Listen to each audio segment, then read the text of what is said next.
Hello mga person! So for today's video, for today's ganap.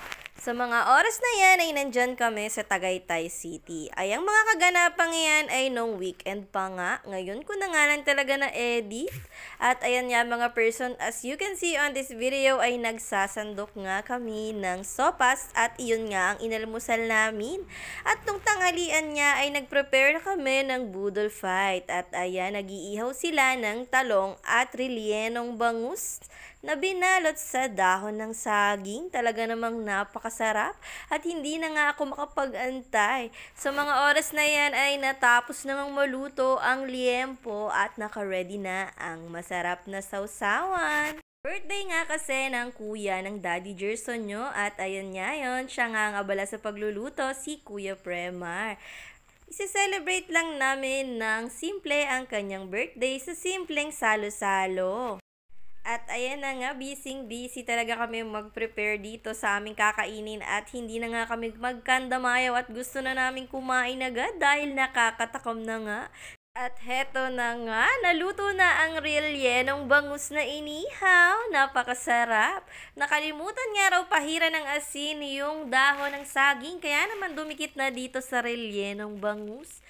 Hindi ko na tuloy maipapakita sa inyo yung itsura nito nung naluto na dahil iniwa-hiwa na nga lang namin ito para makakain na kami dahil nakadikit na nga siya sa balat ng dahon ng saging.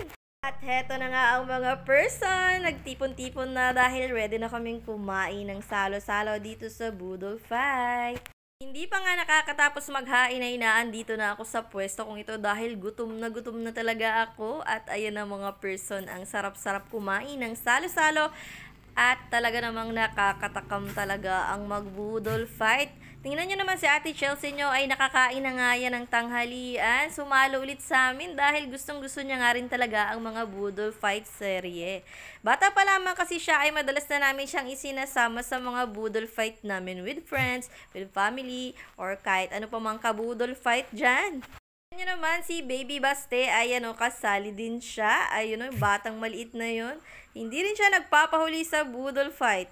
Ay nako mga person, pasensya na kayo at hinarangan na kayo ng Daddy Gerson nyo. Napasugod na nga rin kasi dito sa kainan. Ayan, kaya naman inayos ko kayo para makita nyo kami habang nagkakainan. Kain tayo mga person, napakasarap talaga ng inihanda ng birthday celebrant. Kaya naman, happy birthday sa'yo, Kuya Premar. More blessings to come. At eto na, napakasarap talaga ng rellenong bangus nila. Shoutout nga pala sa mga kamukbangers ko dito sa Budol Fight. Nahihiya pa nga sila at bakit daw nakatapat sa kanila ang camera. Shoutout sa inyo, dalawang binibini, Ate JM and Ate Lala. At kitang-kita nyo naman, ang sarap talaga ng kain namin, no? Kain tayo mga person. So hanggang dito na lamang muna ang aking vlog for today. Dahil ako ay lalafang na ng bonggang-bongga. Maraming salamat sa panonood sa Mommy Nika Mini Vlogs.